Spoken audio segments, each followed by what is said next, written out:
Y con respecto a eso, yo a lo que estoy enfocado el día de hoy es principalmente a entregarles toda la información inicial para que ustedes puedan calcular y puedan graficar principalmente el diagrama de Peraltes. Sin esta teoría, difícilmente pueden determinar o pueden, digamos, entender la parte de ejercicio, ¿ya? Yo sé que algunos saben confeccionar un diagrama de Peraltes. A lo mejor no, o a lo mejor sí, en realidad no lo tengo muy claro. Pero desde la teoría es importante todas las cosas que voy a decir ahora, ¿ya? Como punto inicial. Esta clase es súper fácil, ¿ya?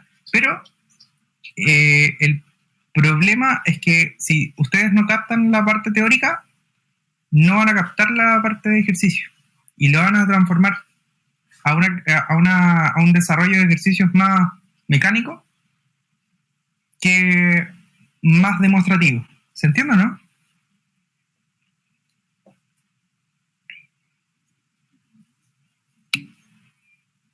Entonces, en realidad por eso prefiero hacer una clase teórica primero y después una clase ya netamente de ejercicio. Por otra parte, la próxima semana corresponde a una semana que se denomina semana de reforzamientos de contenidos.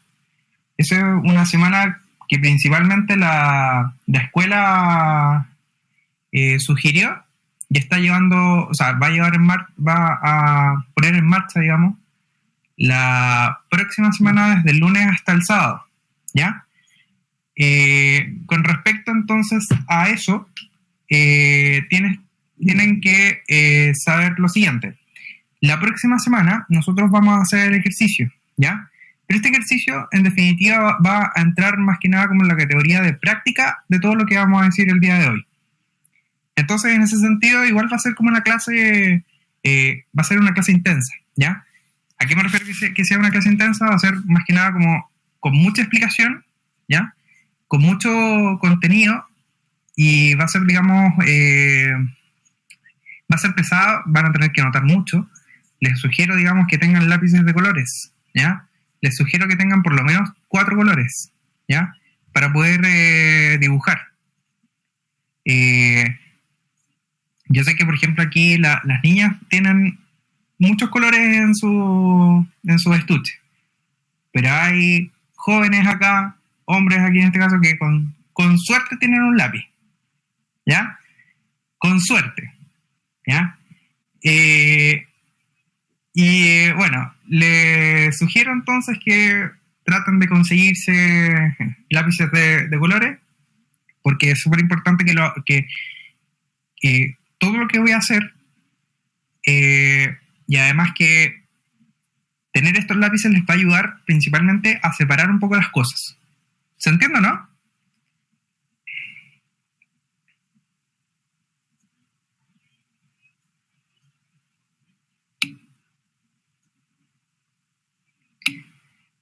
Hay muchos que tuvieron clases conmigo con respecto al diagrama de Peraltes. Pero en un almacén pueden comprar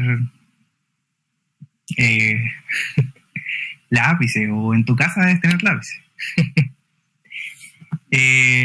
Bueno, eso es por otra parte. Además, les comento que el día de hoy vamos a tener visitas en un rato más, ¿ya? A eso más o menos como de las 3:30, 3 de la tarde, que digamos va a ser la hora en que voy a terminar. Al final vamos a tener una visita muy especial. Ustedes se preguntarán quién es. No todavía. ¿En qué idioma tengo que hablar? No, todavía no. Estoy explicando nomás por mientras. Necesito grabar la clase, ¿ya?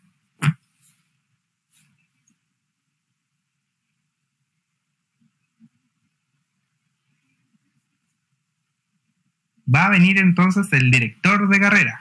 Va a venir a hablar con ustedes. ¿Ya? ¿Estamos claros o no? Acerca principalmente como de los... como de... a preguntarles cosas, por ejemplo, de las prácticas, qué es lo que tienen que hacer. No, sobre mi cadáver. ¿Qué más? Sí, claro, por supuesto, me pueden pelar nomás, pues. Bueno, de hecho les va a preguntar también qué tal el curso. Y ustedes tienen que decir, ¿qué tienen que decir? Súper bien, excelente, que soy el mejor profesorcito del mundo. Claro. ¿Cuándo se terminará el semestre? Claro, efectivamente tú puedes preguntarle a él eso, ¿ya? Mira, yo en mi programación yo tengo esta primera semana de agosto, pero el director tampoco tiene certeza como del programa, pero bueno, igual pregúntale mejor a él, ¿ya? ¿Estamos? Se improvisará. ¿Qué quieres decir con eso?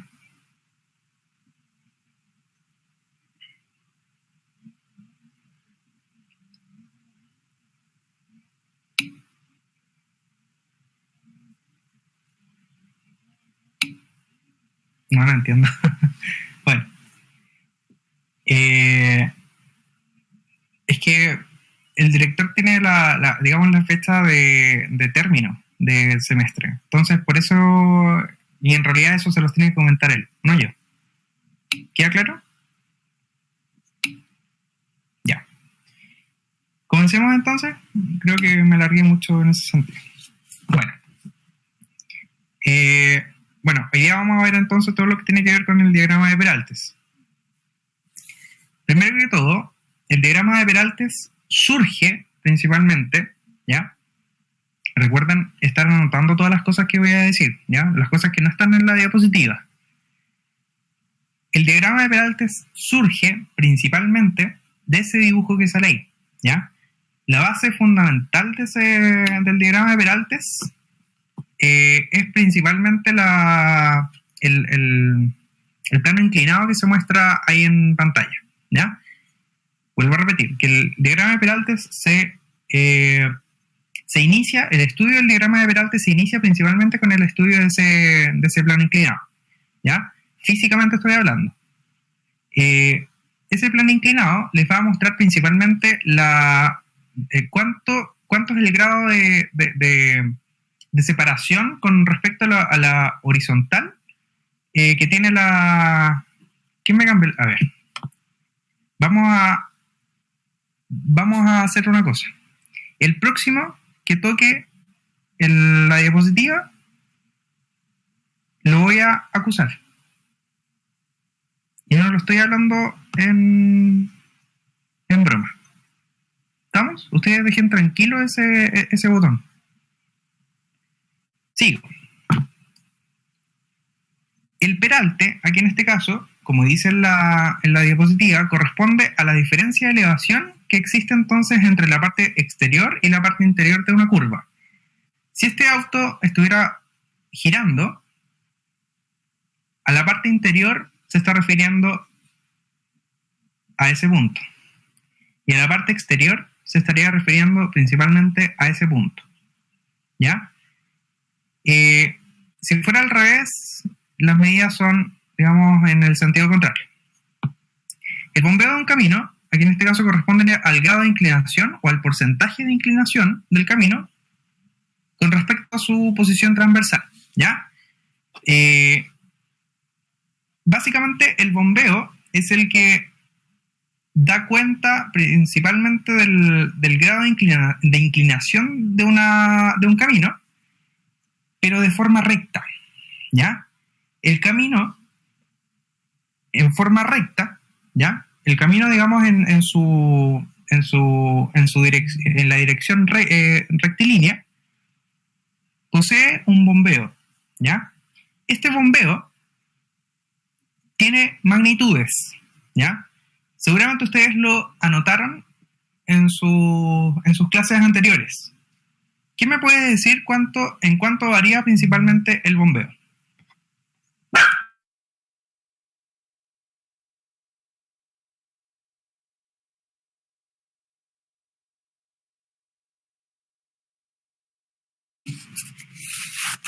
2,5 a 3. Sí, efectivamente.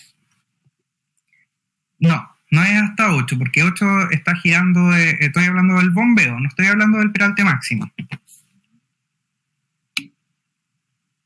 ¿Ya? Jairo lo dijo bien. ¿Ya? Yo les había dicho en algún minuto que el bombeo, normalmente, estoy hablando de condiciones normales, normalmente se desarrolla entre 2,5 y 3, ¿ya? Pero eso queda a decisión principalmente del inspector, ¿ya? ¿Por qué queda a decisión? Porque dentro del manual de carreteras existe un parámetro, ¿ya? Existe, digamos, un párrafo en que indica un bombeo que es de carácter mínimo, ¿ya? Este carácter mínimo del bombeo no está en ese intervalo que ustedes mencionaron acá. Ese intervalo, como bien dije hace un rato atrás, es para condiciones normales, para condiciones usuales, ¿ya? Pero si nosotros, por ejemplo, nos vamos a un camino donde, por ejemplo, no llueve casi nunca, cualquier tipo de proyectista, cualquier tipo de inspector les va a indicar: señor, coloque el bombeo mínimo, ¿ya? Y ese bombeo mínimo es 2% y no 2,5%, ¿ya? El bombeo mínimo, entonces, en recta, es de 2%. ¿Se entiende?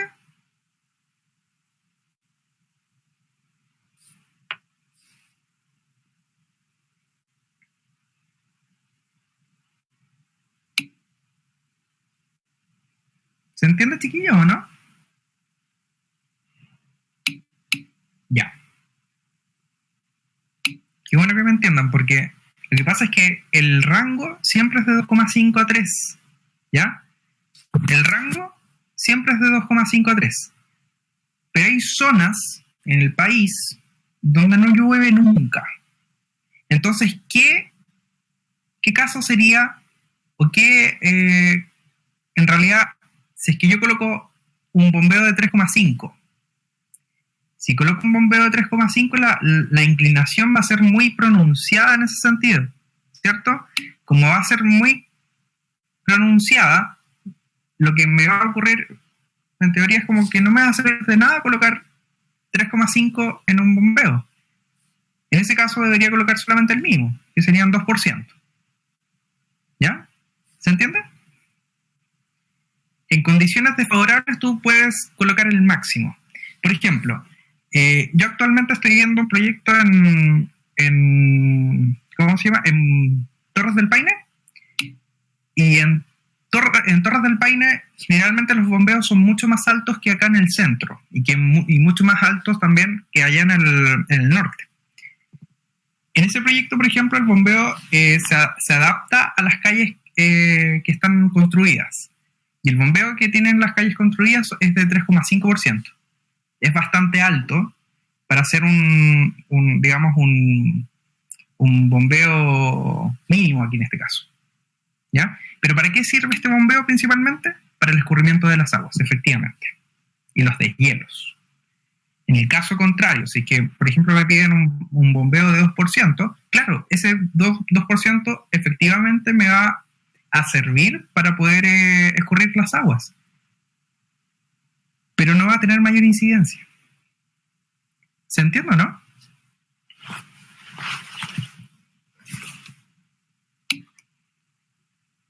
Ya. Perfecto.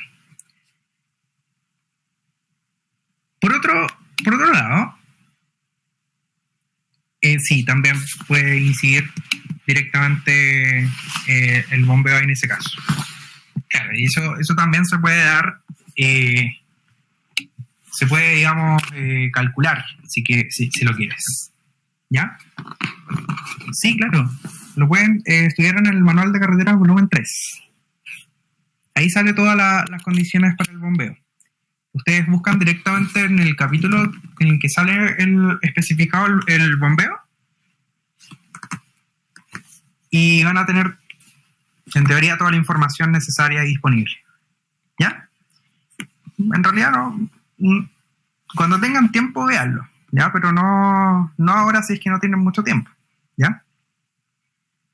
Con respecto a esta diapositiva, les voy a pedir entonces que coloquen...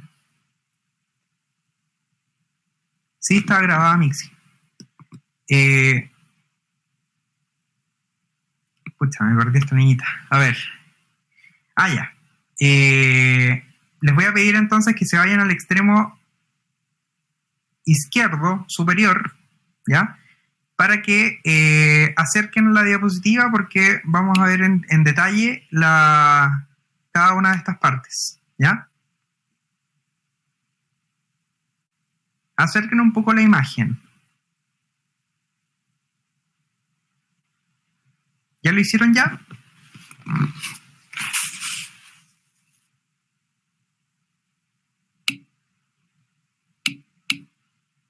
Ya. Perfecto. ¿Pueden ver mi cursor? Mi cursor está en un extremo, en el extremo izquierdo, arriba. ¿Ya? Listo. ¿Alguien tiene el micrófono prendido? Vamos a ver. Ya. Estamos todos bien. ¿Quién me puede decir cómo se llama esa línea de ahí?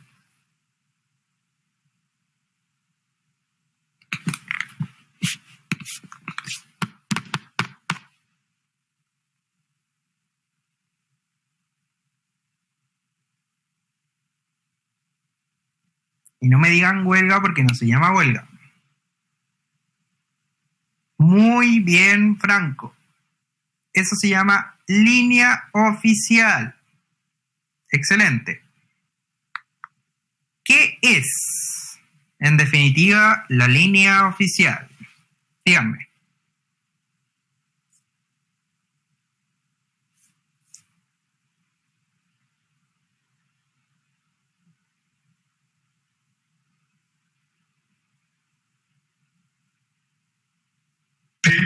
¿Es lo que separa el terreno privado con el público?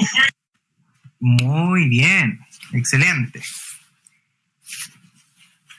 La línea oficial es aquella línea que demarca terrenos del tipo particular o privado con la faja fiscal.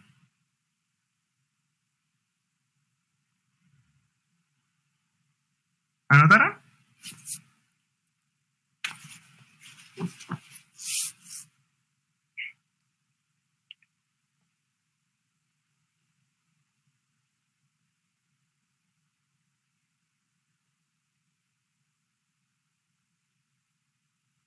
¿Estamos listos o no?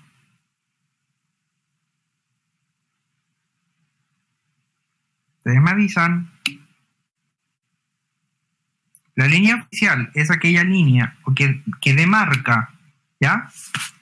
Que demarca los terrenos de tipo privado o particulares con la faja fiscal.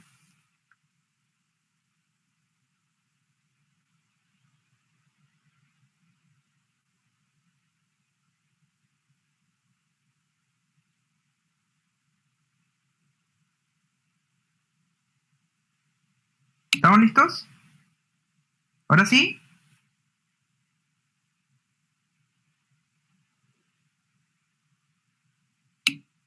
Ya. Sigo entonces. La siguiente o el siguiente concepto es esa ley que se dice o se llama huelga. Definamos cómo la huelga, ¿ya? La huelga corresponde a la distancia, ¿ya? Es la distancia que separa,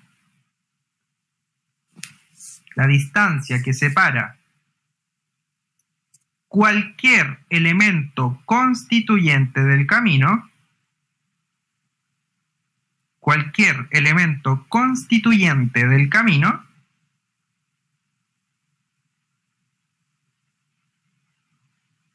y un elemento de saneamiento.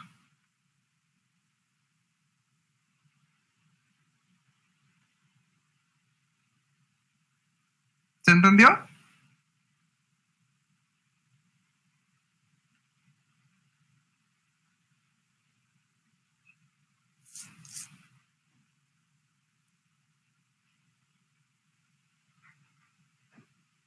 ¿Se entendió? ¿Sí?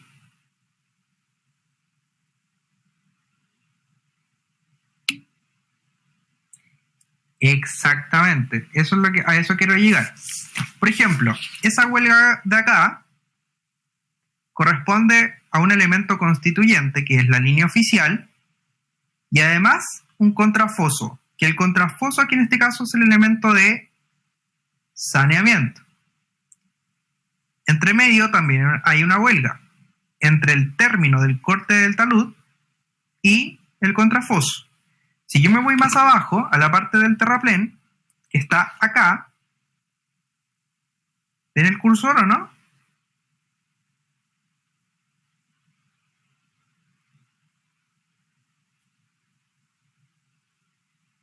¿Lo logran ver o no?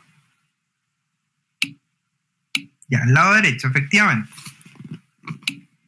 Aquí también hay otra huelga.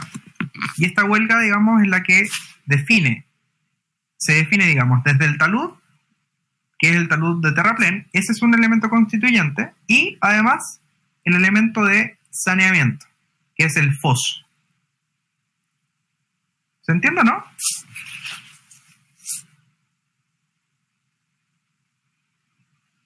Profesor, disculpe, ¿siempre se configura entre un elemento constituyente y saneamiento en la distancia entre esos dos, o puede ser de entre dos elementos constituyentes o dos de saneamiento igual? No, tiene que ser siempre entre uno constituyente y uno de saneamiento. Perfecto, gracias. ¿Ya? Ya. Perfecto. Sigamos un poquito más arriba ahora, en la parte donde estábamos. Vamos a definir lo que es el foso y contrafoso, ¿ya? El foso y el contrafoso. Para que lo tengan anotadito. El foso y contrafoso corresponde principalmente a un elemento de saneamiento,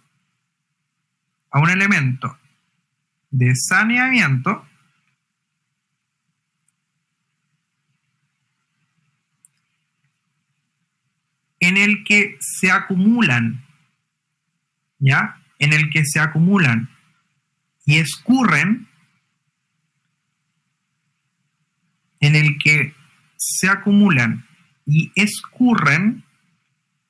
las aguas lluvias en un sector.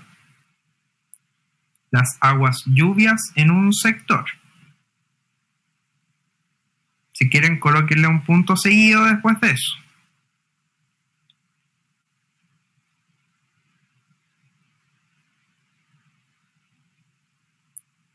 Constructivamente, este elemento corresponde a un canal del tipo artificial.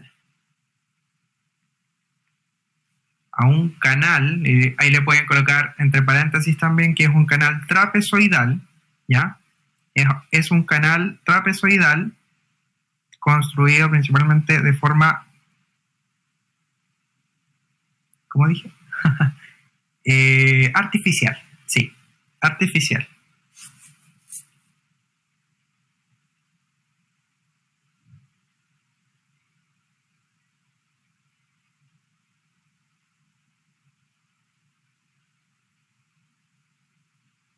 ¿Estamos listos? ¿Anotaron?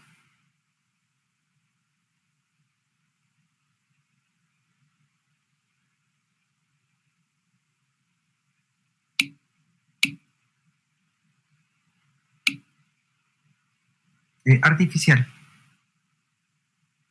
Eso puse.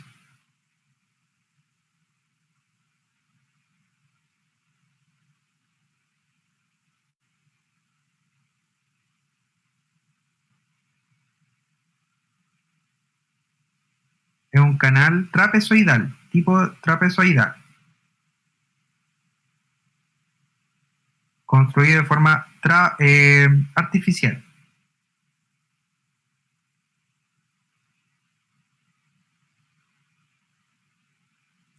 Listo. Otro de los conceptos que tienen que conocer es el de talud de corte. Todo eso de acá es un talud de corte, ¿ya? Todos los taludes se construyen de esta forma. Todos los taludes tienen una inclinación y tienen una altura, ¿ya? Todos los taludes tienen una inclinación y además tienen una altura. Por otro lado, toda la información acerca de estos taludes, ¿ya?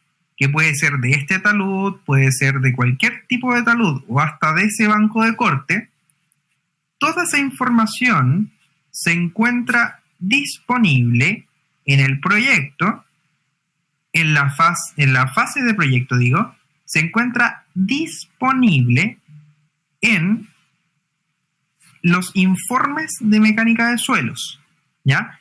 Y en el subcapítulo que se llama estabilidad de taludes. ¿Se entiende?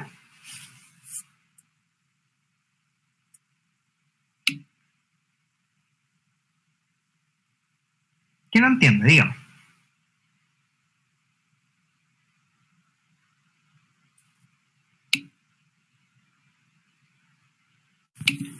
¿Puede repetir, profesor, por favor? Ya.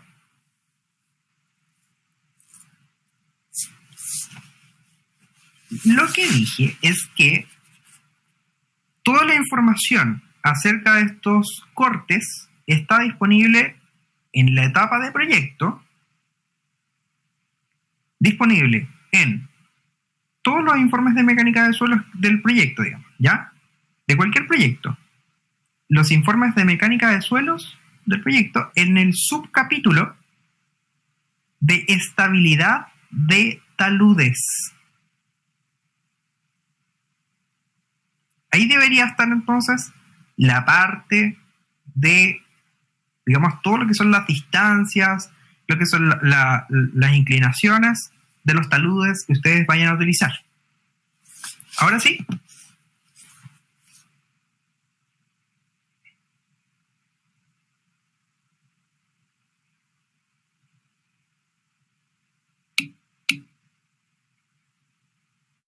Profesor, disculpe, con respecto al contrafoso y foso, ¿se diferencian por la diferencia de altura finalmente?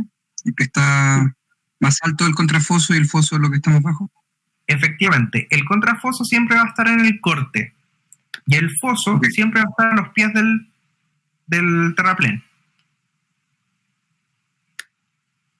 Muy buena acotación, se me había olvidado.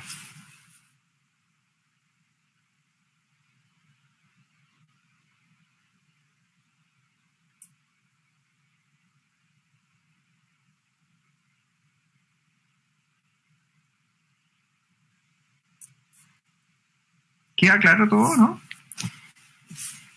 ¿Queda claro hasta el minuto? ¿Están medios mareados o no? Yo voy a seguir.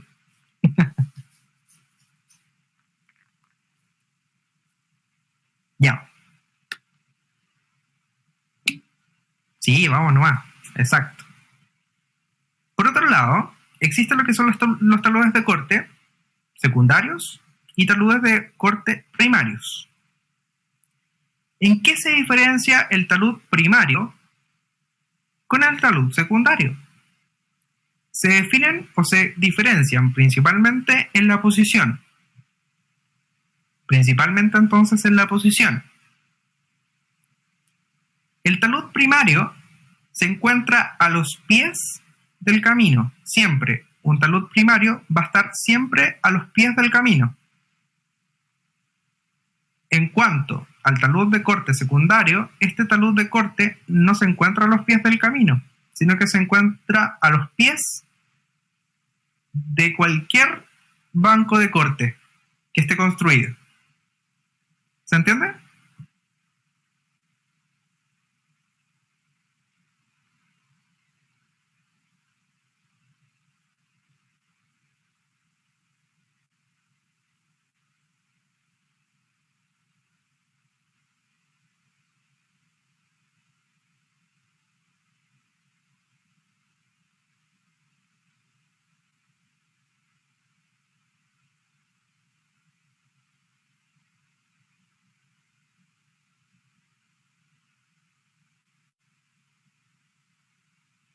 ¿Listo? De cualquier tipo, banco de corte, efectivamente.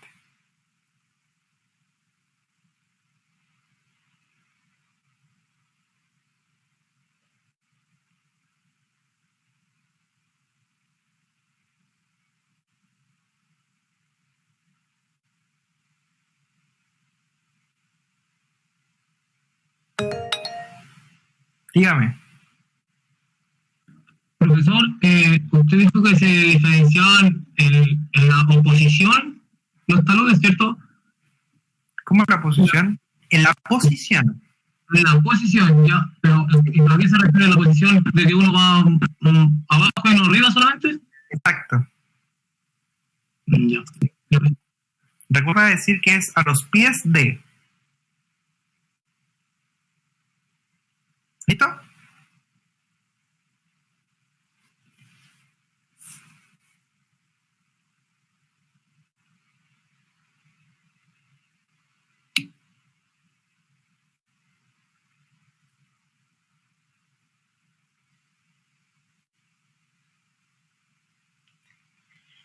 Listo. Aparte, le había comentado lo del banco de corte. El banco de corte es una separación que existe principalmente entre estos dos taludes. ¿Cuándo se utiliza un banco de corte? Un banco de corte principalmente es una parte, digamos, intermedia del talud, ¿ya? Es una parte intermedia del talud. Yo lo hago para atrás, tranquilo. Ahí sí. Es una parte intermedia del talud. Y esta parte intermedia lo que hace principalmente es contrarrestar, de cierta forma, la altura que pueda tener el talud. Es como para darle más estabilidad a este talud de acá, ¿ya? Yo, por ejemplo, si es que el suelo es muy malo, yo no puedo construir un talud, por ejemplo, de 10 metros hacia arriba. Ese talud tiene que tener bancos de corte. Ese banco de corte principalmente lo que permite es la estabilidad del talud completo. ¿Se entiende o no?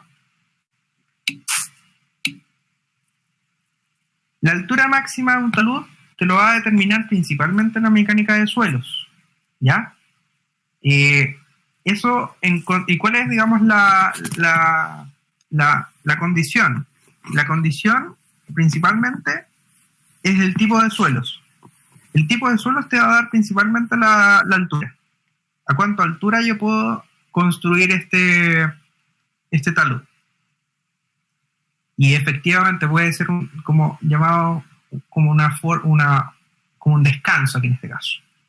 Oiga, profesor, además se puede considerar también como para frenar los robados también este banco de corte también sirve para eso, ¿no? Totalmente, sí. Y además tiene otra utilidad más, que ustedes a lo mejor lo están viendo. ¿Ven mi cursor o no? Sí, también. ¿Pero ven el cursor o no? En el cursor hay una flecha. ¿Qué indica esa flecha?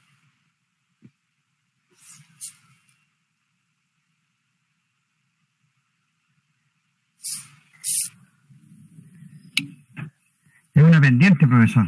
Efectivamente es una pendiente. Entonces, como es una pendiente, ¿qué función está cumpliendo esa pendiente? Para que fluya, para desfogar, para evitar los alud. Efectivamente.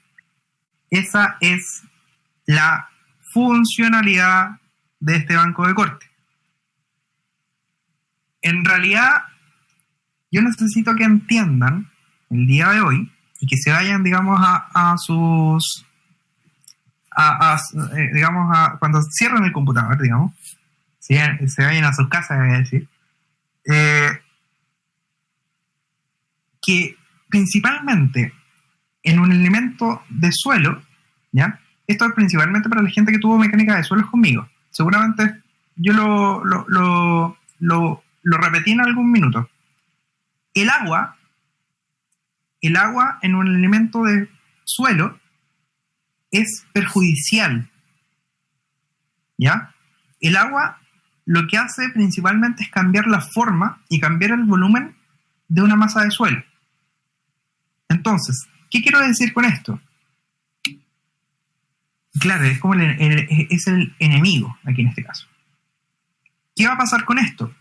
Lo que va a pasar es que el agua, a medida que se vaya drenando por los espacios intersticiales de cada uno de las capas o de los granos de suelo, se van a formar volúmenes diferentes, ¿cierto? Si por ejemplo el suelo tiene un volumen de 2 kilogramos por metro cúbico, con el agua puede ser el doble o hasta el triple.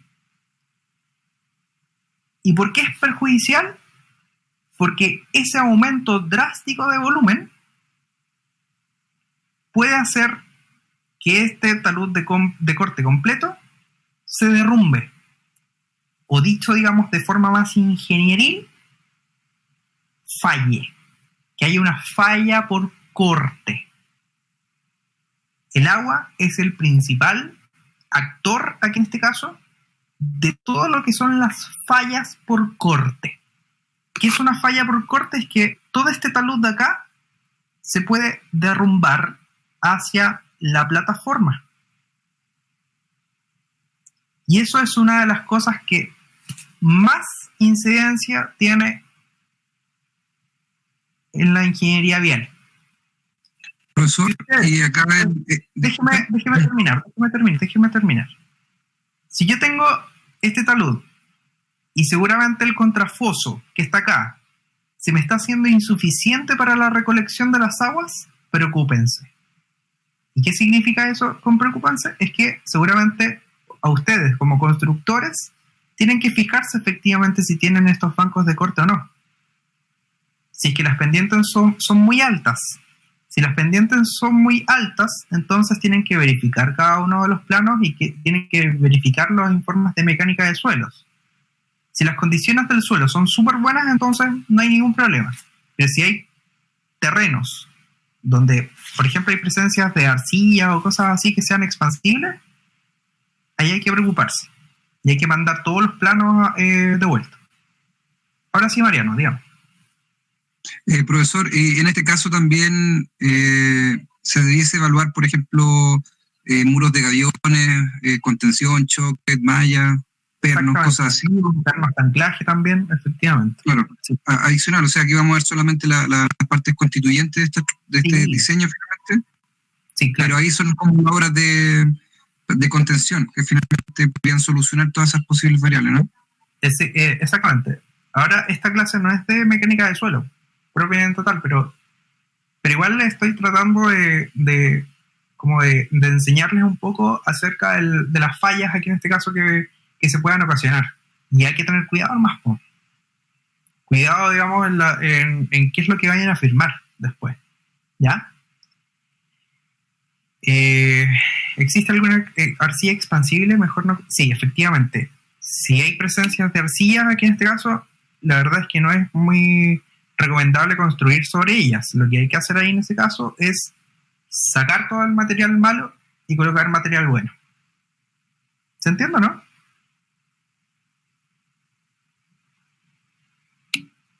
Ya. Por otro lado, está lo que se llama la cuneta, que sale ahí. ¿Ya? La cuneta es un elemento de saneamiento. Es un elemento de saneamiento que permite transportar, al igual que los fosos y contrafosos, permite transportar las aguas lluvias,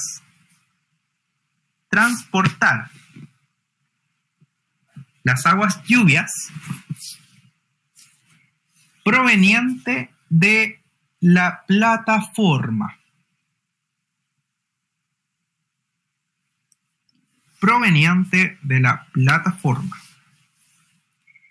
Existen, en este caso, cunetas revestidas y cunetas con zarpa. ¿Ya?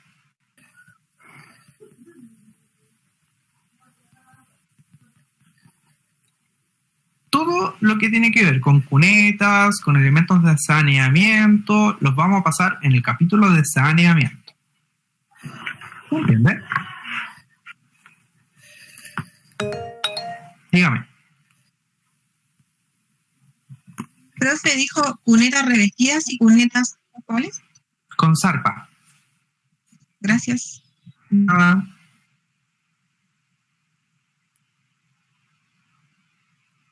¿Estamos claros con la información o no?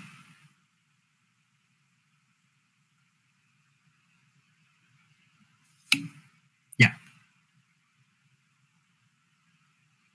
¿Hay alguien que esté medio perdido?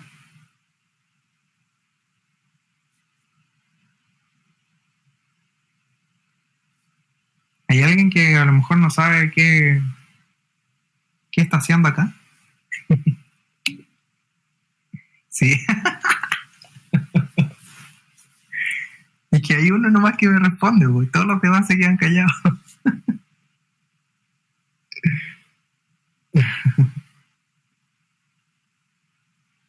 Ya, sigo entonces. Ya, qué bueno, qué bueno. En realidad es para que no se vea tan latera una clase de un sábado después de la una. Ya. Pasamos a la siguiente. Sí, pues sí sé. Sí lo sé. SAP. Exactamente. SAP. Miren, ¿lo ven ahí o no?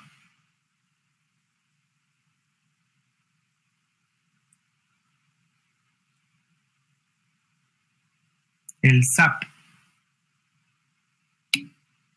Sí. Ok. Vamos a probar el conocimiento de algunos acá. SAP es la forma abreviada de sobreancho que sobreancho de plataforma. Efectivamente. Muy bien. El SAP es el sobreancho de plataforma. Así se le dice, digamos, de forma más extendida. De forma abreviada se le dice SAP. ¿Ya? Profe, disculpe, ¿y el sobreancho de compactación? ¿Eso es para solamente es lo mismo, no? No, no es lo mismo. El SAP es del camino. El SAP es del camino. No tiene nada que ver con la compactación. Ok. Bueno.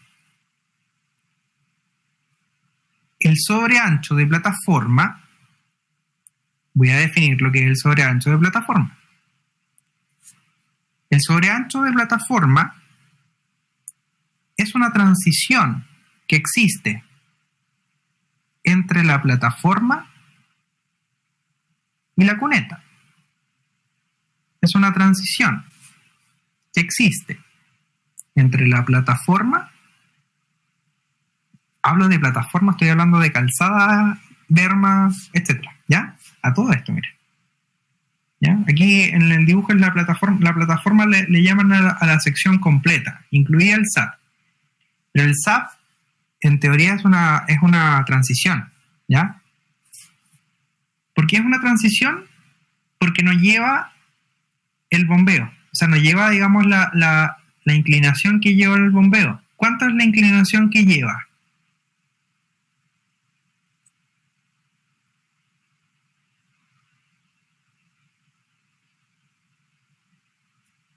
¿Quién me lo dice?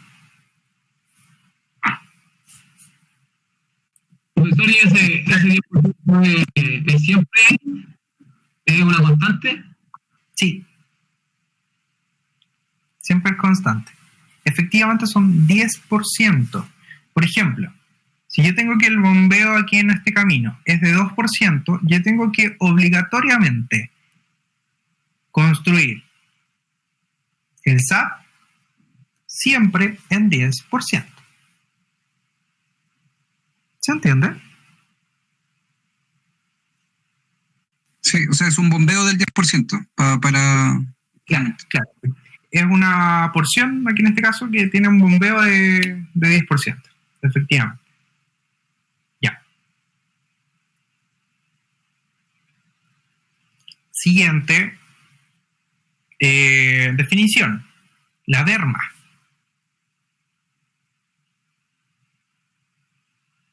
¿Para qué es la berma? Tránsito peatonal. Falso. ¿Para qué es la berma? ¿Es un dispositivo de seguridad vial? Dispositivo no es, pero de seguridad vial sí. Un elemento. ¿Cómo? Es un elemento para la seguridad vial. Ya. Lo vamos a definir como lo siguiente.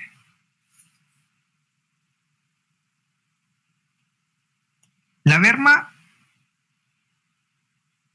es principalmente un sobreancho de la calzada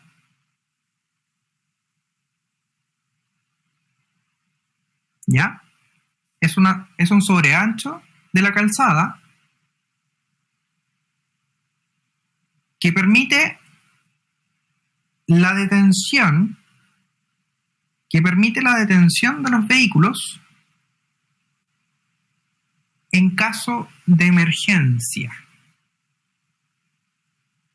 Que permite la detención de los vehículos en caso de emergencia.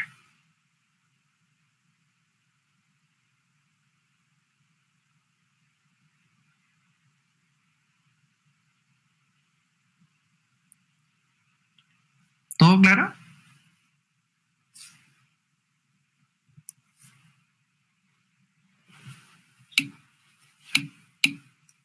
Ya. Otra de las funcionalidades de la berma, esto no, si quieren no lo anoten, pero es como dato anecdótico, ¿ya?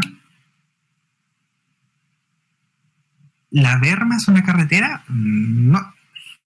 No, profesor, lo que pasa es que la berma está en función de una carretera, entonces es para detención de vehículos, no un pasaje, una calle, no sé, de una ciudad. Claro. Sí, por eso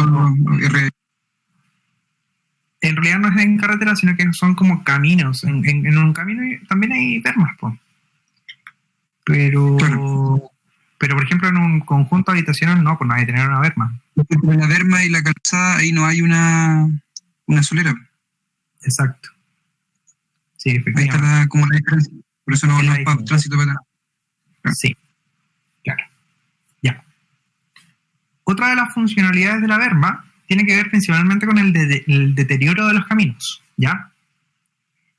Cuando ustedes vean, por ejemplo, si es que a ustedes les toca, por ejemplo, trabajar en mantenimiento de caminos, si ustedes ven el mal estado de una berma, eso me está indicando principalmente que el periodo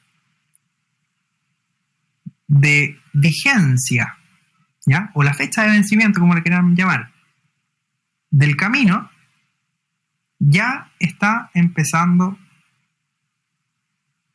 a cumplirse.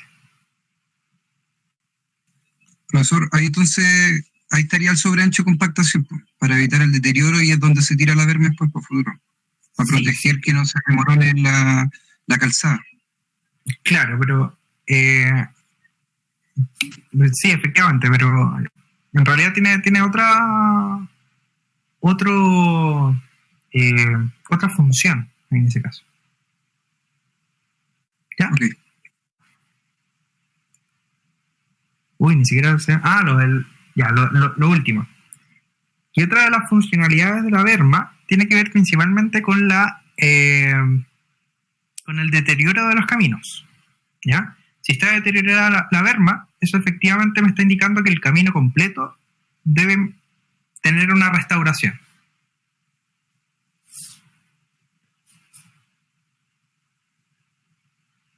¿Queda claro?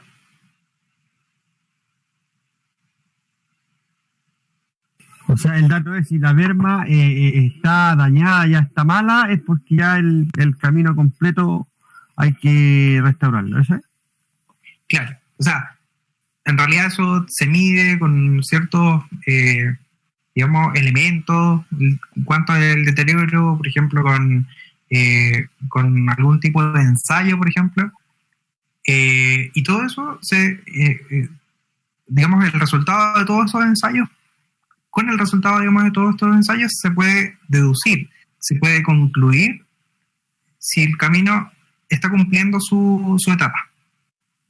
Profesor, entonces en esa parte se podría generar el escurrimiento de los finos si es que la berma se deteriora, y aparecería la piel de cocodrilo. En esa dentosa partecilla se empezaría a salir el asfalto, si fuese el caso. Efectivamente. Muy bien. ¿Ya se habían aplicado los tíos acá? Un punto, profe, pase. No, no hay punto acá. Ya. ¿Queda claro, no? Para los demás que están anotando. Muy Sí, bien. profe, quede claro. Excelente. Ya. Siguiente definición. No los voy a dejar tranquilos. Calzada. ¿Quién me puede definir lo que es la calzada? Así a grandes rasgos.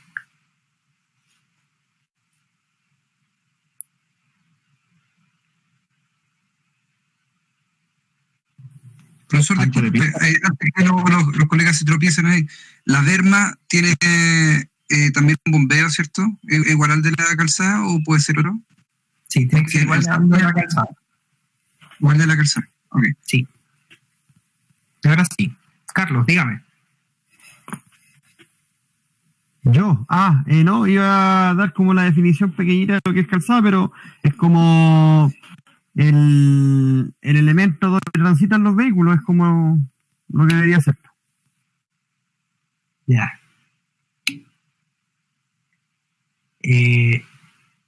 Ahí me están dando la definición. Ahí, digamos, Jairo y tú, Carlos, me están dando la definición para qué se utiliza la calzada.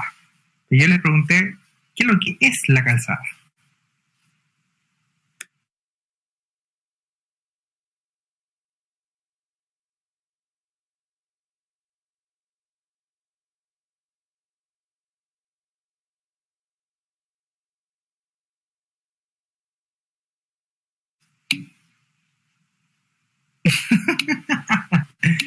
Ya.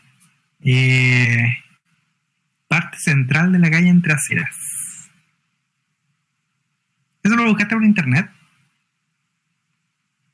Porque es la misma definición que me dio un niño en la clase pasada. Es exactamente la misma. Ya, vamos a evitar buscar cosas en internet. ¿Ya? La gente que es más generación Z aquí en este caso. ¿Ya?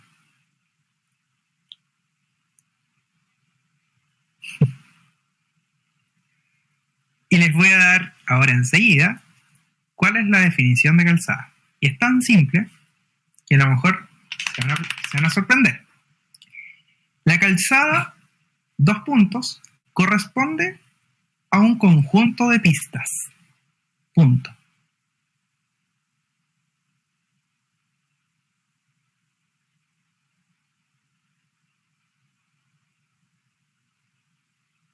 ¿Estamos claros?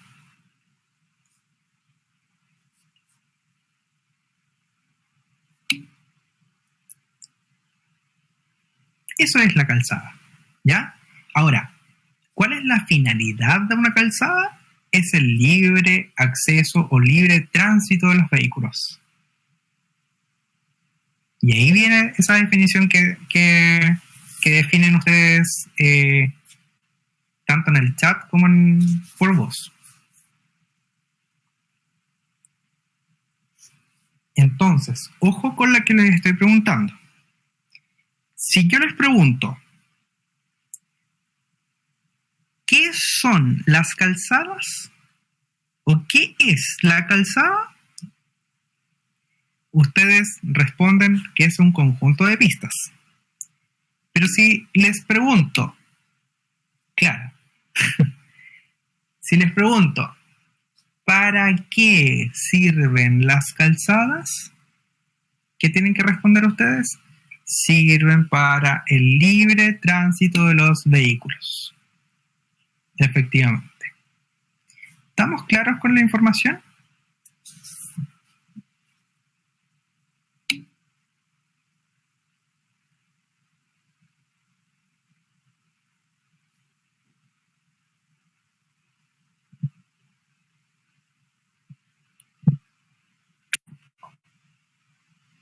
Ya.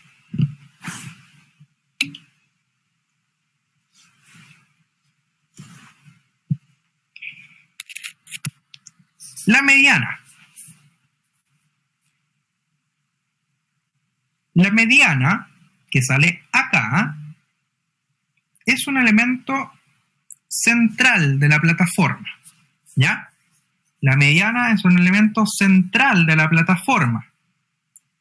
Y ese elemento central tiene 2 funcionalidades principalmente, ¿ya?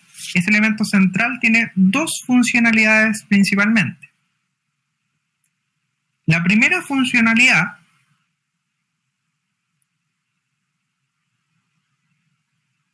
es la separación que puede existir. La separación que puede existir entre calzadas unidireccionales.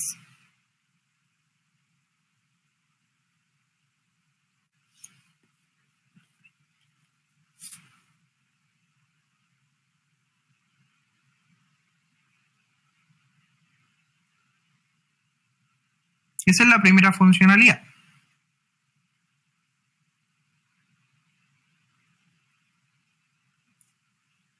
La segunda es la que se puede ver ahí en pantalla, que tiene principalmente la funcionalidad de sanear, de llevar las aguas y drenarlas, digamos, con respecto a esta misma plataforma, perdón, a este mismo elemento. La mediana seguramente también se va a llenar de agua, ¿ya? Si ustedes lo pueden ver, esta plataforma, esta mini plataforma, digamos, está compuesta por el SAP, la berma, la calzada y otra berma, ¿ya? Que es la berma interior. Pero del SAP hacia adentro, las pendientes son al revés, son contrarias, ¿ya? Entonces, todas esas aguas tienen que drenarse de alguna forma. Entonces, la mediana es la que se encarga principalmente de drenar este tipo de estas aguas, ¿ya?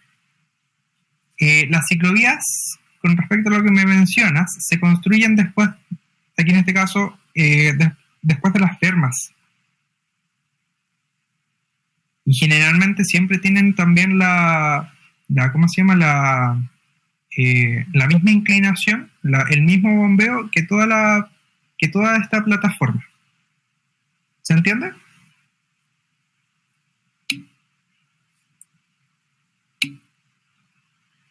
Ya. Ya estamos terminando. Terraplén. Hay una cosa que se me olvidó mencionarles, pero es súper cortito y es súper, digamos, colocable en lo que tiene que ver con los taludes, ¿ya? Anoten ahí en la parte de taludes que en planta, en un proyecto en planta, el corte se determina en rojo.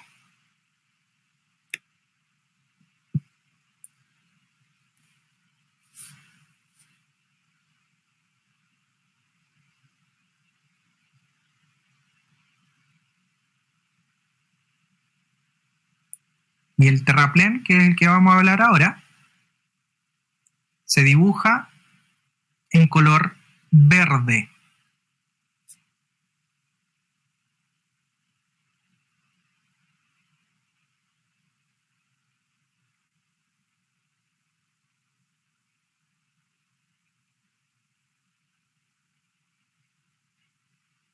¿Queda claro, no?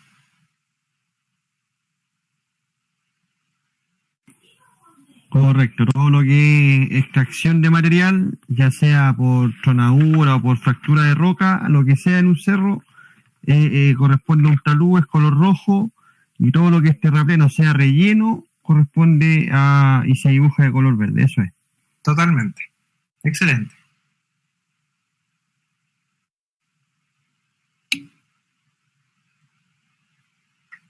Ya. Bueno, le hablé de los fosos y los contrafosos, ¿cierto? Son las 2:20. A las 2:30 volvemos para que vayan a tomarse un vasito de agua o lo que sea. Vayan a fumar los que tienen que fumar, no sé. Y nos vemos, ¿ya? Nos vemos entonces a las 2:30.